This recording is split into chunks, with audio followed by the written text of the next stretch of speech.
एक दिन गौतम बुद्ध शिष्यों के साथ यात्रा कर रहे थे। यात्रा करते हुए वे एक जंगल में पहुंचे। काफी समय से सभी चल रहे थे, इस वजह से शिष्यों को थकान हो गई। एक शिष्य ने बुद्ध से कहा कि हमें कुछ देर आराम कर लेना चाहिए, बहुत थकान हो गई है। बुद्ध ने शिष्य की बात सुनी और एक पेड़ के पास ठहर गए। बुद्ध एक जगह बैठे और ध्यान करने लगे। शिष्य भी वहीं आराम कर रहे थे। कुछ देर बाद वहां एक शेर आ गया। शेर को देखकर सभी शिष्य तो डर गए और पेड़ पर चढ़कर अपने प्राण बचा लिए, लेकिन बुद्ध तो वहीं ध्यान में बैठे रहे। एक शिष्य ने आवाज लगाई और कहा कि तथागत, आप तुरंत पेड़ पर आ जाइए, एक शेर हमारी ओर आ रहा है। बुद्ध ध्यान में बैठे थे। अगले ही पल शेर वहां पहुंच गया। शेर ने बुद्ध के पैरों को सूंघा और आगे बढ़ गया। शिष्य ये देखकर हैरान हो गए।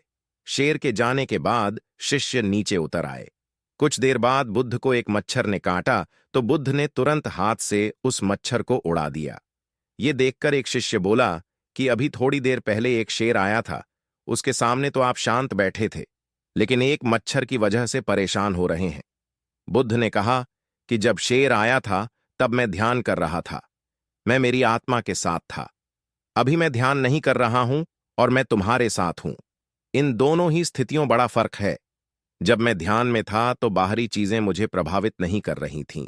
अब जब मैं ध्यान में नहीं हूं तो एक छोटा से मच्छर से भी परेशानी हो रही है।